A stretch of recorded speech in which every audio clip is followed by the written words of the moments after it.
जिला पलवल स्थित मुख्यालय पर सोमवार को 77वां जिला स्तरीय गणतंत्र दिवस पर्व पूरे हर्षोल्लास व देशभक्ति भाव के साथ मनाया गया।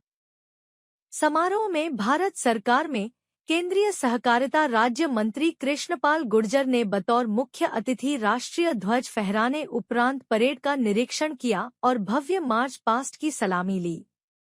उन्होंने गणतंत्र दिवस में प्रतिभागिता करने वाले विद्यार्थियों को जूते देने की घोषणा की। गणतंत्र दिवस समारोह में मुख्य अतिथि केंद्रीय सहकारिता राज्य मंत्री कृष्णपाल गुर्जर ने युद्ध वीरांगनाओं, शहीदों के आश्रितों सहित समारोह के प्रतिभागियों, सांस्कृतिक टीमों, खिलाड़ियों व विभिन्न क्षेत्रों में उत्कृष्ट और सराहनीय प्रदर्शन करने वाले अधिकारियों और कर्मचारियों को सम्मानित भी किया। इससे पहले केंद्रीय सहकारिता राज्य मंत्री कृष्णपाल गुर्जर ने पलवल स्थित शहीद स्मारक पर पहुंचकर देश को आजाद कराने और देश की रक्षा के लिए अपने प्राणों की आहुति देने वाले असंख्य वीर शहीदों को पुष्पचक्र चढ़ाकर श्रद्धांजलि अर्पित करते हुए नमन किया और उनके शौर्य को सलाम किया। केंद्रीय राज्य मंत्री कृष्णपाल गुर्जर ने सभी को 77वें गणतंत्र दिवस के पावन पर्व की शुभकामनाएं देते हुए कहा कि आज का यह दिन हमें मां भारती के असंख्य वीरों द्वारा दी गई प्राणों की आहुति उपरांत नसीब हुआ है, जिसके लिए हम वीरों के सदैव ऋणी रहेंगे। उन्होंने इस अवसर पर विशेष रूप से उन वीर सैनिकों को प्रणाम किया जो देश की सीमाओं पर विपरीत परिस्थितियों में भी तिरंगे की शान को बरकरार रखे हुए हैं, जिनकी बदौलत आज हम खुली हवा में सांस ले रहे हैं। उन्होंने कहा कि आज उन ज्ञात शहीदों को भी श्रद्धांजलि अर्पित करने का दिन है, जिन्होंने आजादी से पहले और बाद में भारत की एकता और अखंडता की रक्षा के लिए अपने प्राणों की आहुति दी। केंद्रीय मंत्री कृष्णपाल गुर्जर ने कहा कि स्वतंत्रता के बाद से ही भारत दुनिया में एक बड़ी ताकत के तौर पर अपनी पहचान बनाने में कामयाब रहा है। इसका श्रेय हमारे उन राजनेताओं, कर्मठ किसान मजदूरों, कारीगरों तथा वैज्ञानिकों को जाता है, जिन्होंने दिन रात एक करके इस देश को विकास को गति प्रदान की। आज भारत देश प्रधानमंत्री नरेंद्र मोदी के दूरदर्शी और ऊर्जावान नेतृत्व में चहुमुखी प्रगति कर रहा है। देश की प्रगति के इस सफर में हरियाणा प्रदेश का भी महत्वपूर्ण योगदान रहा है। हरियाणा सरकार के वर्तमान मुख्यमंत्री नायब सिंह सैनी और पूर्व मुख्यमंत्री व वर्तमान केंद्रीय मंत्री मनोहर लाल हरियाणा ने प्रदेश के सामाजिक-आर्थिक विकास को नए आयाम प्रदान किए हैं।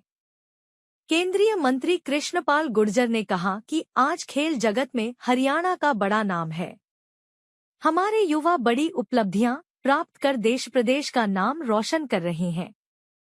मेडल जीतने वाले 231 खिलाड़ियों को नकद पुरस्कार देने के साथ साथ सरकारी नौकरियां दी गई हैं। ओलंपिक व पैरा ओलंपिक खेलों में स्वर्ण विजेता को 6 करोड़ रुपए, रजत विजेता को 4 करोड़ रुपए तथा कांस्य पदक विजेता को 2.50 करोड़ रुपए के नकद पुरस्कार तथा प्रतिभागी खिलाड़ी को 15 लाख रुपए दिए जा रहे हैं।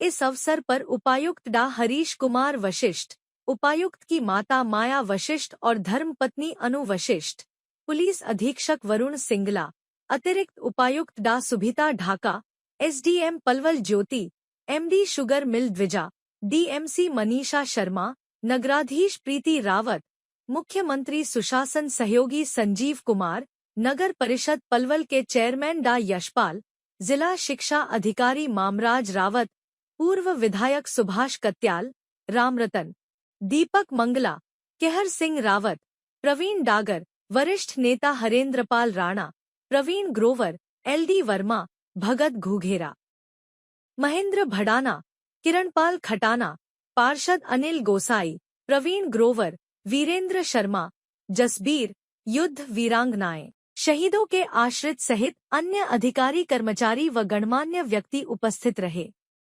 रोजगार आजीविका मिशन ग्रामीण योजनाओं को नए रूप में क्रियान्वित किया गया है। अब ग्रामीणों को 100 दिन की बजाय 125 दिन का रोजगार मिलेगा। यह बहुत ही कारगर महत्वाकांक्षी योजना है।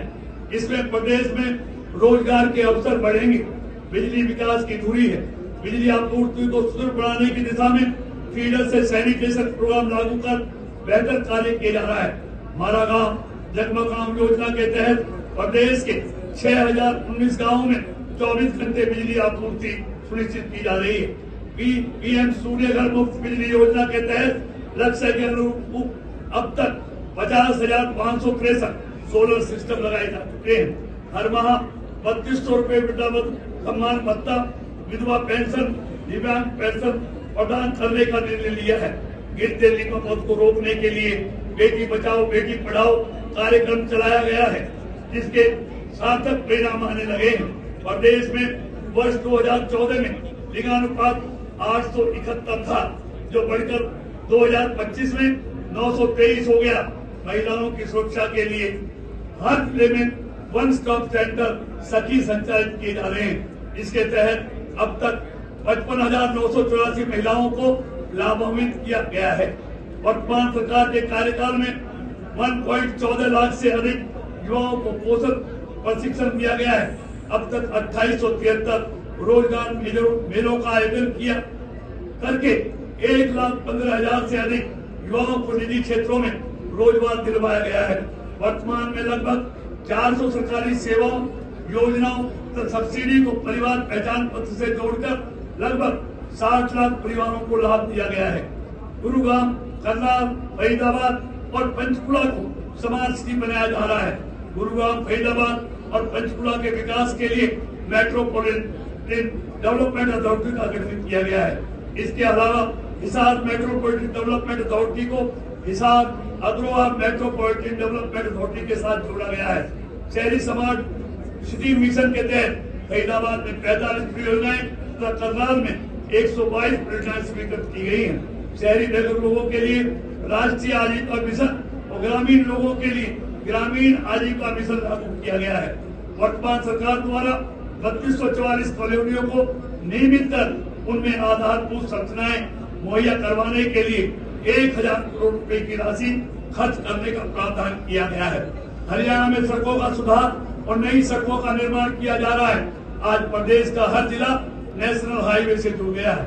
इतना ही नहीं, 72 किलोमीटर लंबा ईस्टर्न डेडिकेटेड फ्रेंच कॉरिडोर तथा 506 किलोमीटर लंबा western dedicated French corridor Haryana से होकर गुजरा है, जिसका हरियाणा को बहुत बड़ा लाभ मिल रहा है।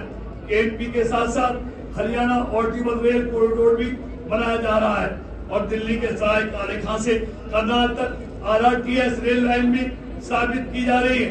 इन सब परियोजनाओं के पूरा होने से प्रदेश की जनता को बहुत लाभ होगा।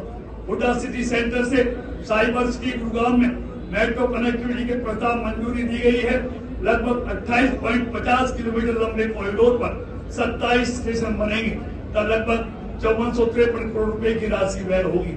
भाइयों बहनों, आज गणतंत्र दिवस के पावन अवसर पर हम सबको यह प्रतिज्ञा करनी होगी कि हमें भी अपने कर्तव्यों का पालन करते हुए आने वाली पीढ़ियों के लिए बेहतर भविष्य बनाना होगा। हम सब मिलकर सशक्त भारत, विकसित भारत का निर्माण करेंगे। सभी नागरिकों को संविधान के प्रति सजग करेंगे और सबको समान रूप से जीने का अवसर प्रदान करेंगे। अंत में मैं एक बार फिर आप सभी को गणतंत्र दिवस की पुनः बधाई और शुभकामनाएं देता हूं। आइए 77वें गणतंत्र दिवस के इस पावन अवसर पर हम अपनी महान सांस्कृतिक परंपराओं और उच्च नैतिक मूल्यों पर चलते हुए देश और प्रदेश को स्वच्छ, स्वस्थ, खुशहाल और विकसित बनाने के लिए एकजुट होकर काम करने का संकल्प लें। जय हिंद, जय हरियाणा। बहुत बहुत धन्यवाद एवं अभिनंदन। मैं